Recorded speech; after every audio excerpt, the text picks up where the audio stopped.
Hadirat yang dimuliakan oleh Allah Subhanahu wa taala. Langsung saja kita lanjutkan kajian kita seperti biasanya. Kita baca daripada kitab Nasaihul Ibadah yang digubah atau ditulis oleh Imam Syihabuddin Ahmad bin Hajar Al-Asqalani, yang mudah-mudahan Allah Subhanahu wa taala jadikan kita mimman yastami'una al-qawla fayattabi'una ahsana, termasuk orang-orang yang dengar nasihat dan diamali dalam kehidupannya sehari-hari. Amin. Amin ya rabbal alamin. Wal maqalatul rabi'ah asyarah. Sekarang kita masuk bagian bab rubai. Bagian rubai yang versi 44. Biasanya kan setelah sebelumnya kita masuk di versi 33. Sekarang kita masuk versi 44. Maqalah rabi'ah asyarah. Maqalah yang ke-14. An Atib Al-Asam, dari Sayyidina Atib Al-Asam. Sayyidina Atib Al-Asam ini adalah ulama besar, seorang ulama yang luar biasa keilmuannya sekaligus akhlaknya. Ini artinya Atib Al-Asam yang tuli, yang budak. Kenapa kok ulama kok dipanggilnya si budak? Kenapa dikatakan si budak? Nah, kalau kita dikata si budak marah. Ada pak? Ini Haji si Haji budak.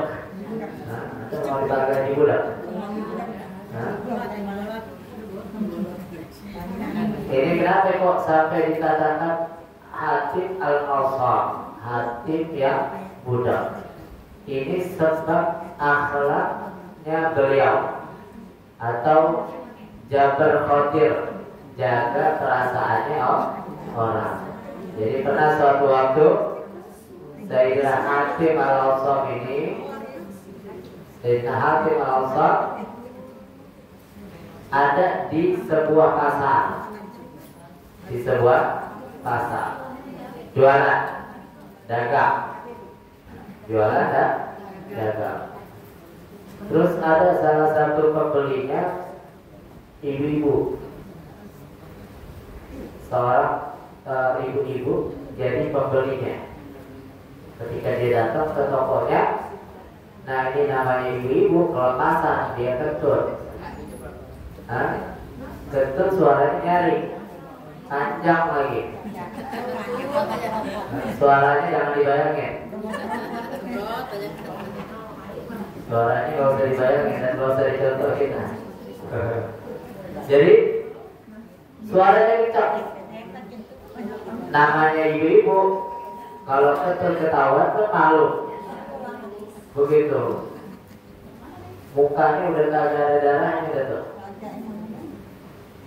Akhirnya karena dia malu, dia ngomong nanyanya sambil malu-malu. Ini berapa harganya? Akhirnya Atib Al-Asam didengar, suara kentutnya didengar, suara ngomongnya juga didengar. Tapi karena dia jaga perasaan ini perempuan, ini ibu-ibu, dia belakang orang yang tuli. Ini berapa? Ini berapa? Berkali-kali. Akhirnya ini perempuan tenang. Oh ternyata dia budak. Berarti dia kentut gak kedengeran, gak ketahuan. Alhamdulillah dalam hatinya dia. Akhirnya tenang tuh dia. Cuma dia cerita sama orang-orang, itu yang dagang ke situ budak orangnya, sehingga terkenal Atib Al-Asam. Padahal dia gak budak, padahal dia gak tuli. Karena kejadian itu jadi terkenalnya Atib Al-Asam. Terus kita ini kalau ngejulukin orang model begini, apakah termasuk ghibah atau enggak? Karena ini kan bicara kejelekan orang, dan kalau orang itu dengar pasti marah. Begitu.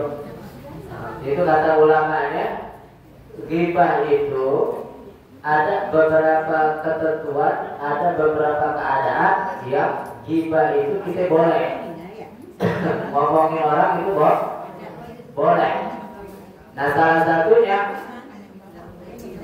satunya adalah dengan manakah ketika ada seseorang yang disebut jeleknya dan dia tidak dikenal kecuali dengan jeleknya itu.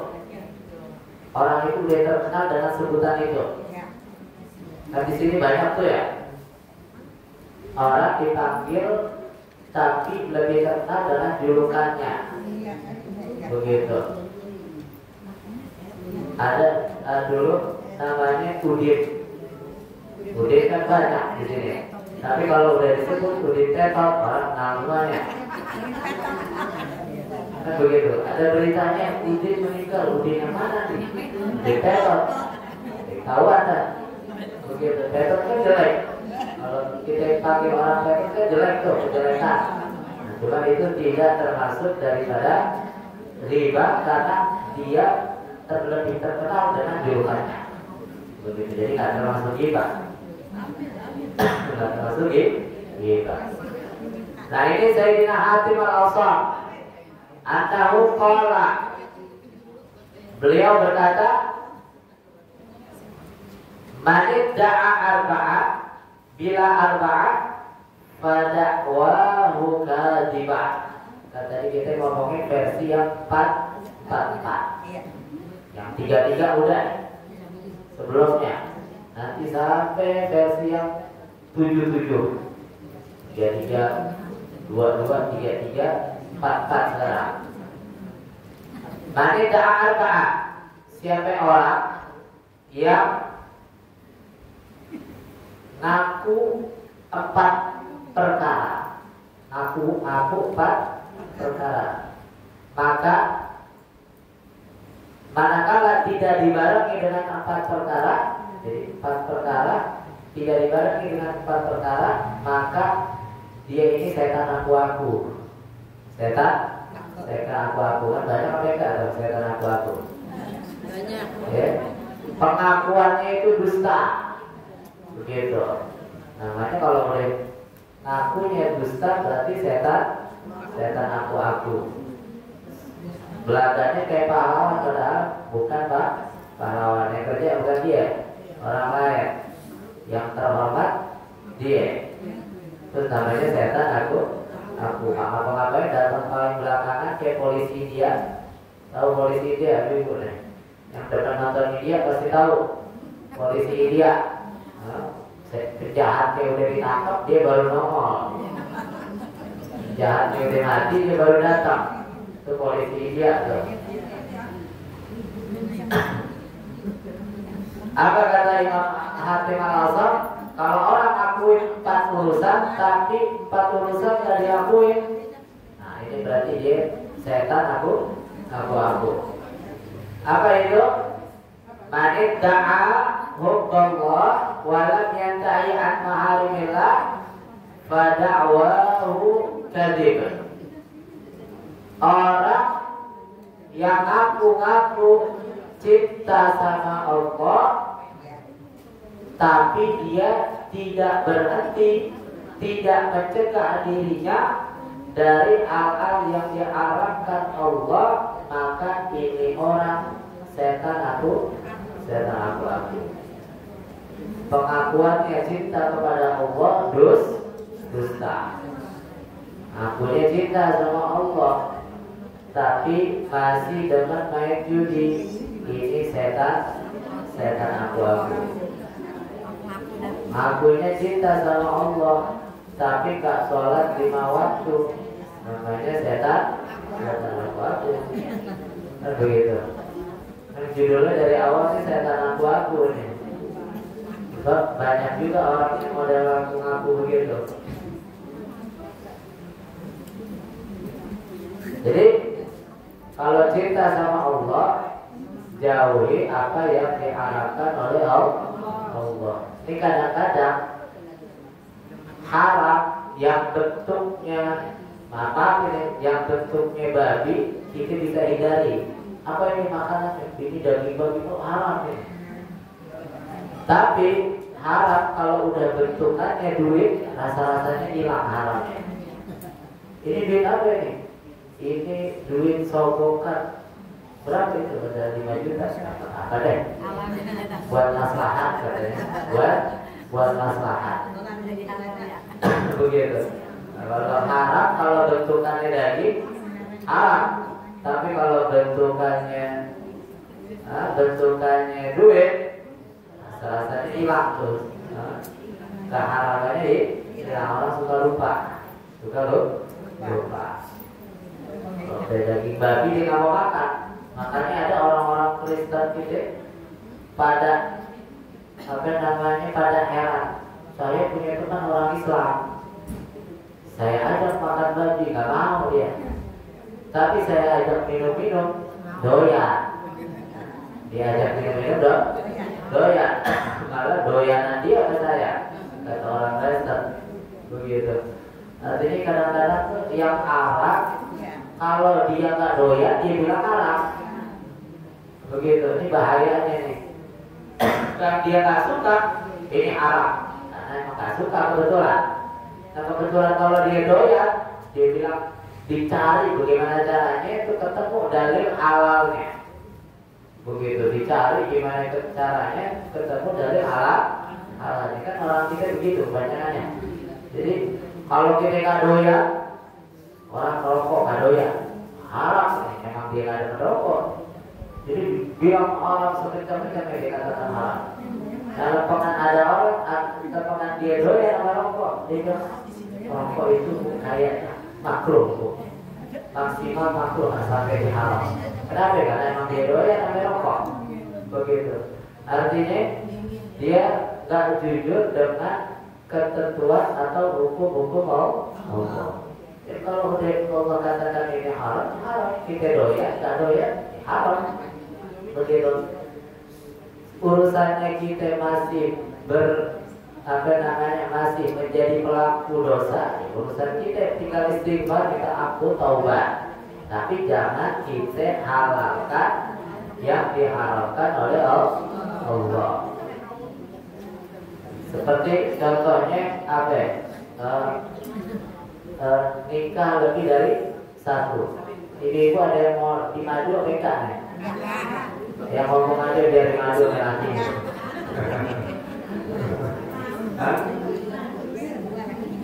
Jadi perempuan mana aja gak ada yang mau dimadu. Betul apa enggak? Siapapun perempuannya sesolehah bagaimanapun, ini nggak bicara orang dulu ya, orang sekarang. Begitu. Nggak mau orang dimadu jarang. Kalaupun ada mungkin 1:1000. Kalaupun ada, itu juga karena keadaan. Tapi kita jangan katakan nikah lebih dari satu itu halal, jangan. Kita katakan halal, tapi saya nggak mau. Begitu udah cukup. Boleh, tapi saya nggak kepengen dan nggak mau. Jangan kita katakan kita nggak mau, kita nggak suka, kita katakan ini haram, dicari. Bagaimana caranya agar ini hukumnya menjadi haram? Begitu, jangan. Begitu. Jadi jangan menghukumi sesuatu sesuai kepengenannya kita, sesuai pengennya kita. Begitu. Ini kata Imam Hatim al-Asaf, kalau aku cinta Allah, maka jauhi larangan Allah. Terus lagi yang kedua, waman ibda'a hubban Nabi alaihi salatu wassalam wa kari'al fuqara wal masakina fada'wahu kadhib. Orang yang aku cinta sama Nabi tapi dia gak cinta sama orang-orang susah, nggak demen bergaul sama orang-orang miskin. Hah? Apa? Miskin. Nah, orang aku cinta Nabi, nggak demen kumpul sama orang miskin. Pada wahu gadib, maka aku-akunya ini dusta. Ini juga termasuk setan aku. Akunya cinta sama Nabi, tapi ada temannya susah, ada temannya orang susah, dikucilkan. Oh, ini belum bisa masuk geng sini, karena handphonenya masih belum iPhone. Begitu, ini yang kumpul geng sini iPhone semuanya. Begitu.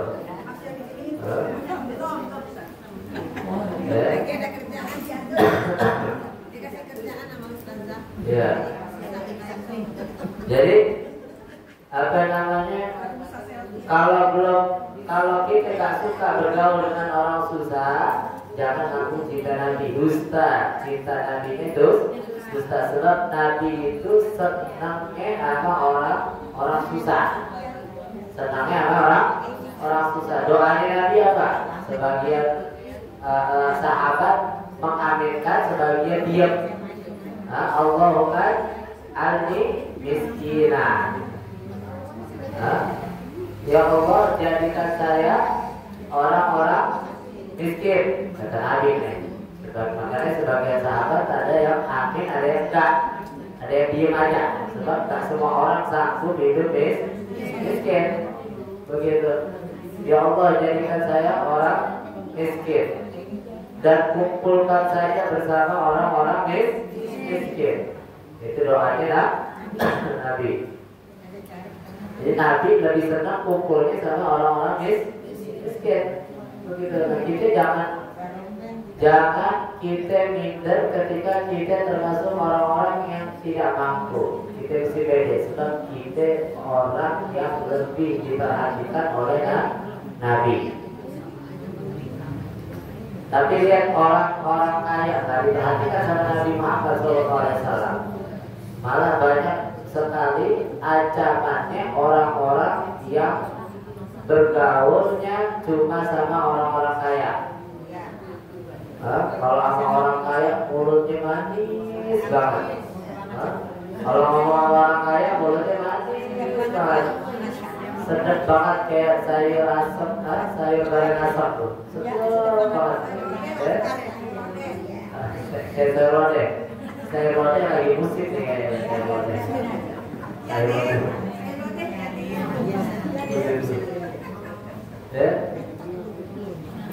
Apa namanya?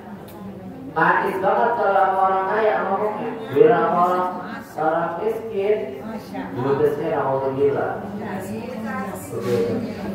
Budesnya alhamdulillah. Kalau orang kaya, kata ulamanya, orang yang bergaul sama orang-orang kaya itu yang timbul dari hatinya adalah keserakahan. Kaya belum boleh serakah. Maka kalau orang kaya belum boleh serakah. Begitu belum kaya boleh serakah, bagaimana coba? Terus kurang bersyukur.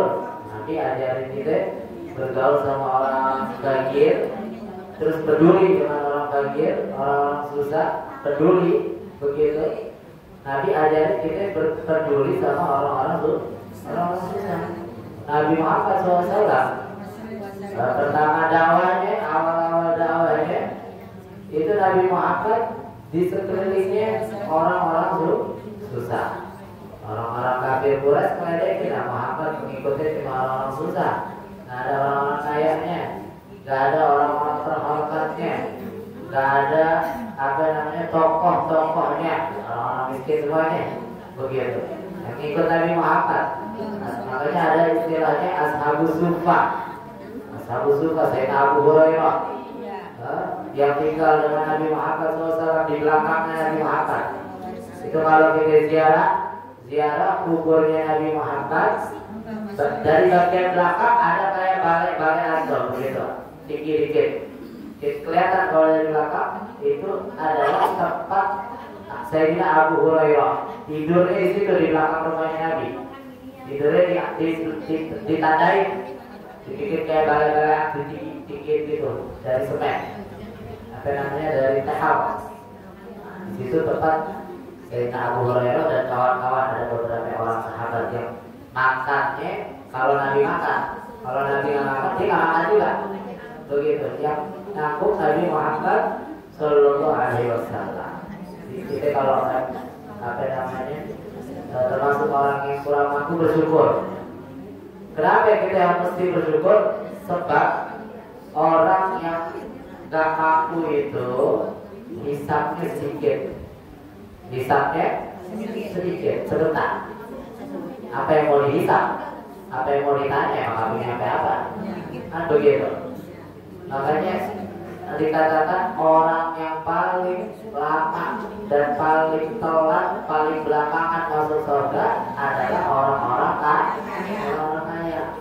Itu pun kalau masuk surga. Seandainya dia masuk surganya paling belakang. Masuk surga paling belakang. Kenapa? Sebab hisabnya lama, panjang. Itu sering sampai gitu.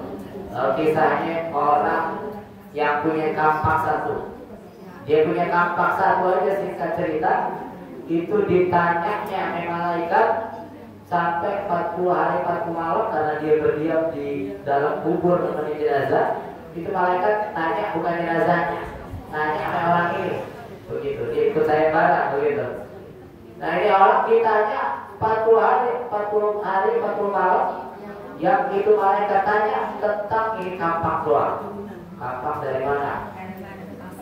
Punya saya ini. Itu kayunya diambil dari mana? Pohonnya dari mana? Itu besinya diambil. Ditanya berulang-ulang begitu terus. Muter-muter ditanya itu doang. Dipikir aja ini punya satu kampak aja nanya ini ribet banget. Bagaimana kalau punya harta? Bagaimana kalau hartanya banyak? Bagaimana kalau hartanya dari harta yang tak halal, terus dipergunakan dengan sesuatu yang tak halal juga, begitu. Kita dapat yang halal, kita pergunakan ke halal, sengsara juga, begitu. Kita dapatnya dari yang halal, lebih sengsara lagi. Jadi harta yang kita punya. Kita punya harta halal, kita gunakan untuk sesuatu yang halal. Tapi kita nggak keluarin tuh yang namanya zakat, yang namanya sedekah, yang namanya infak, yang namanya memberikan kepada orang, kita nggak keluarin, salah juga.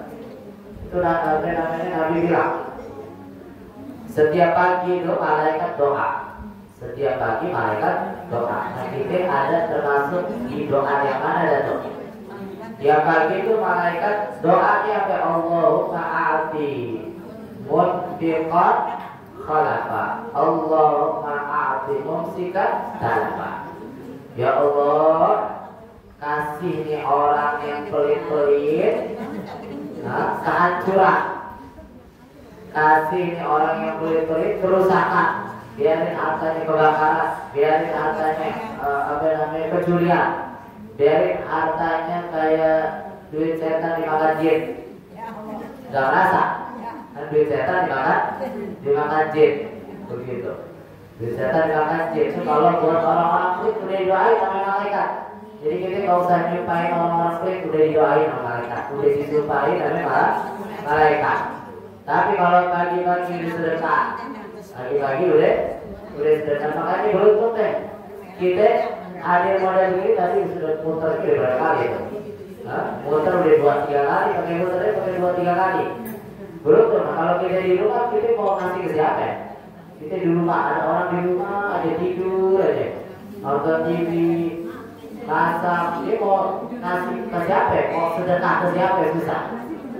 Kita keluar begini, ada sarana kita untuk sedekah. Ada sarana kita untuk sedekah. Begitu. Alhamdulillah. Orang-orang yang sedekah, malaikat doanya lain. Allahumma ya Allah, berikan kepada orang yang sedekah, orang yang baik, orang yang dermawan, ganti yang terbaik. Ganti yang terbaik. Nah kita ini ibaratnya keran, ibarat keran. Kita ini keran. Masing-masing kita ini adalah keran. Torennya di atas. Torennya adalah dari Allah Subhanahu wa taala. Kita punya keran doang. Kita punya keran doang. Airnya dari Allah. Kita tinggal buka itu keran. Kita mau bukanya gede atau kita mau bukanya kecil. Kalau kita bukanya gede, itu air dari toren turunnya ke keran kita makin banyak. Kan begitu. Kalau kita nggak buka-buka itu toren, itu keran, air nggak ngalir ke keran kita, ngalirnya ke keran orang yang buka kerannya. Kita keran kita nggak buka, nggak ngalir kembali air, mendek begitu aja, mendek begitu aja. Ini kita buka kerannya segede-gedenya, kita buka segede-gedenya, kita buka segede-gedenya kalau akan habis sebab yang punya toren Allah Subhanahu wa taala, yang punya air Allah, yang punya rezeki Allah, rezekinya Allah habis sampai nggak kira-kira? Rezekinya Allah nggak bakalan habis, pasti ada terus, Terus yang ketiga, waman ibda'ahu kadzabna wa lam yatasaddaq fada'wahu kadzib. Baru diomongin. Orang yang ngakunya pengen masuk surga tapi dia nggak sedekah, ini setan aku baru diomongin, dibahas juga dan kita nggak lihat. Baru diomongin yang nggak sedekah, yang pelit-pelit itu setan aku semuanya. Yang pelit-pelit setan aku. Jadi kalau ada sumbangan masih aja kok nyumbang mulu, ini setan aku. Kalau ada sumbangan nyumbang mulu, gue perasaan gue kapan disumbangnya begitu. Kadang-kadang suka begitu tuh. Gak di mana gak bapak-bapaknya, gak ibu-ibunya, gak di majelis taklimnya, dari kumpulan apapun tuh ada aja yang model begitu. Perasaan nyumbang ke dia mulu, memang gue mau sakit begitu.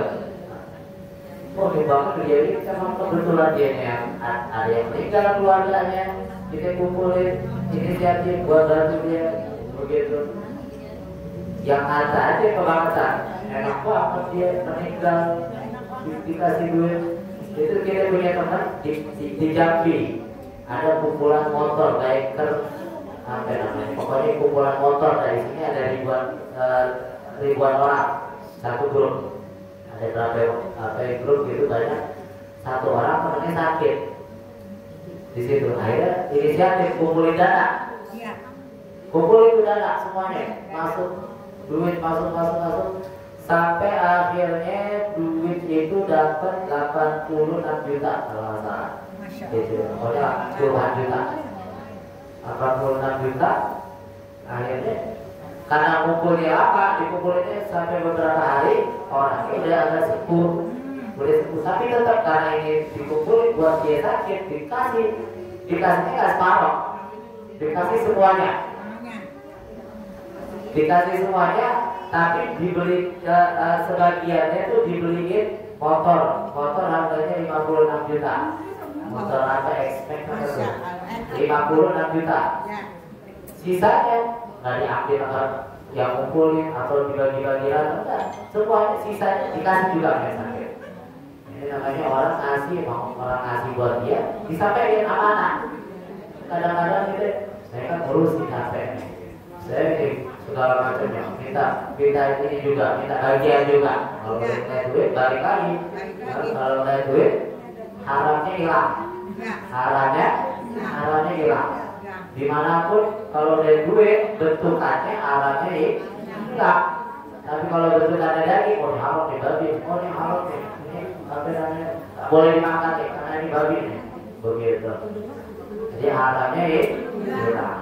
Nah orang kalau diajak sedekah masih mikir-mikir, masih berhitungan, ini setan aku. Yang ngatain bukan saya, yang ngatain Imam Hakim Al-Asam. Bukan saya ngajarin ngatain setan aku, ini Sayyidina Hakim Al-Asam yang bilang, ngaku-ngaku pengen masuk surga tapi nggak sedekah, setan aku nih orang.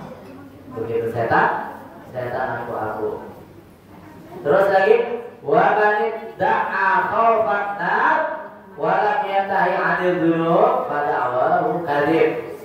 Orang kalau takut neraka, pengennya menghindar dari neraka, tapi dia masih depan sama dosa, ini berarti setan aku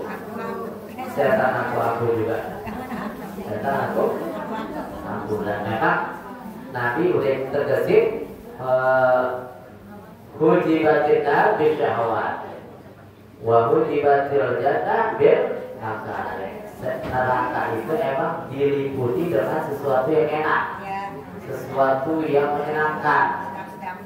Begitu. Surga diliputi dengan sesuatu yang gak enak, yang berat, yang sulit. Sedekah kan susah. Itu Habib Ali bin Muhammad Al-Habsyi yang tadi baca Maulid Habsyi. Maulid Habsyi itu Habib Ali bin Muhammad Habsyi pernah sampaikan hadis Nabi. Orang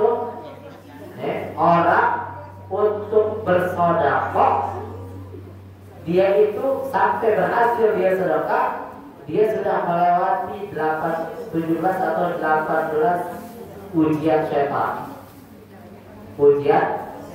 Kalau apa yang dia berhasil sedekah, ini berarti dia sudah melewati daripada 18 gangguan setan. Akhirnya ada salah satu muridnya, siap Habib, besok saya amali, saya mau kalahkan ujian setan itu. Pulang nih, muridnya pulang ke rumahnya.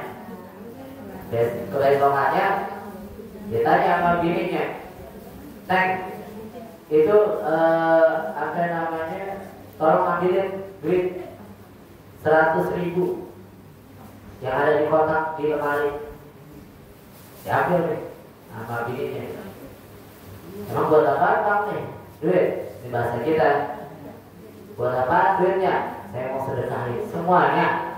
Iya, saya sedekahin. Ini Habib Ali bilang sedekah baik, segala macam bakal diganti sama Allah. Bang, ini kan duit tinggal segini-gini ya. Udah gak apa-apa kan diganti sama Allah. Bang, kita kan belum itu pampersnya bocah, belum kebeli. Udah nanti bisa pakai popok gampang. Bang, ini susunya anak belum disebutin macam-macam. Belum beli belanja nih gitu. Hari ini mau makan apa? Akhirnya ini suaminya, udah dah, pakai dulu, ntar aja sedekahnya. Besoknya balik lagi, ngaji seperti biasa. Ditanya sama Habib Ali ya, gimana ya? Udah berhasil ngalahin ujian setan? Gak berhasil din. Jangankan 18 ujian gangguan setan, itu satu aja saya gak bisa lewatin. Satu gangguan setan aja saya gak bisa lewatin, apalagi 18. Begitu kata ini suaminya. Emang berat, orang mau sedekah itu berat, sulit. Begitu kan gampang. Makanya pahalanya banyak, pahalanya besar, pahalanya luar biasa. Ini satu amalan yang paling banyak khasiatnya. Sedekah ini satu amalan paling banyak khasiatnya. Kalau puasa kita bicara khasiat, kalau pahala kita nggak bicarakan. Khasiatnya puasa sehat, udah selesai, kan begitu. Tapi ini sedekah khasiatnya banyak, disebutkan dalam hadis masing-masingnya. Naikin derajat, begitu. Terus sampai dawu mardokum bisodaqah, orang sakit mau sehat banyakin sedekah. Terus sampai qada hawaij, orang mau kabul hajat banyakin sedekah. Orang mau selamat dari api neraka banyakin sedekah. Banyak apa namanya khasiat dari orang-orang dari sedekah. Tahu nggak yang paling paham banget pahala sedekah siapa? Orang yang paling paham ngerti daripada pahala sedekah tuh orang-orang yang ada di sana bunyi, yang udah mati, bukan yang hidup. Kalau yang hidup belum ngerti ya. Yang udah meninggal dunia itu paling pengen, paling ngerti tentang pahala yang diraih oleh orang yang sedekah. Buktinya Allah katakan kalau mereka bisa bangkit, mereka apa yang mereka katakan? Fa'as sadaqah wa aku minas Saya kalau bisa bangkit, saya ibadah yang saya pilih sedekah. Ibadah yang saya pilih adalah sedekah. Mudah-mudahan dengan berkahnya kita hadir majelis ilmu, Allah kasih kita semangat untuk sedekah dimanapun dan sama siapapun sedekah. Banyak dikitnya sesuai kemampuannya kita. Yang penting minimal kita setiap harinya sedekah sama orang. Mudah-mudahan Allah kabulkan semua hajat-hajat kita. Allah terima segala apa yang kita berikan kepada Allah, dan Allah mudahkan segala urusan kita. Allah sehatkan yang sakit di antara kita, dan Allah lunaskan segala hutang-hutang kita, dan semoga Allah Subhanahu wa taala menjauhkan kita dari segala penyakit zahiran wa batinan. Amin. Amin ya rabbal alamin. Ala hadhihi wa ala kulli niyyah salihah ila hadratin nabi sayyidina Muhammadin sallallahu alaihi wa alihi wa sahbihi wa sallam. Al-Fatihah. A'udzu billahi minasyaitonir rajim. Bismillahirrahmanirrahim. Alhamdulillahirabbil alamin. Arrahmanir rahim. Maliki yaumiddin. Iyyaka na'budu wa iyyaka nasta'in. Ihdinas siratal mustaqim. Siratal ladzina an'amta 'alaihim ghairil maghdubi 'alaihim waladdallin. Amin. Amin ya rabbal alamin. Ibu, saya mau sampaikan informasi dikit. Kita yang belum tahu, kita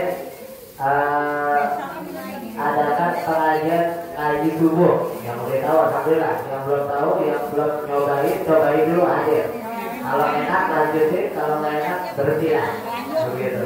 Insyaallah kita setiap Sabtu subuh tampil kita hataman Quran. Nanti yang belum masuk grup kita minta masuk grup sama kita tadi kan disebut ya, dan lupa pimpinan yayasan akhir semester ini belum disebut ya, lupa ada tuh. Ya mudah-mudahan kita diberi taufik dari Allah Subhanahu wa taala. Ya, Sabtu subuh. Setiap hari Sabtu subuh tanggal merah tetap sholat. Tanggal merah tetap sholat. Ya, tanggal merah tetap sholat. Habis kita hataman, sholat dulu, hataman kita sarapan dah. Makannya bareng-bareng insyaallah. Jadi kurangnya saya mohon maaf. Ada yang berwajib mengenai. Assalamualaikum warahmatullahi wabarakatuh.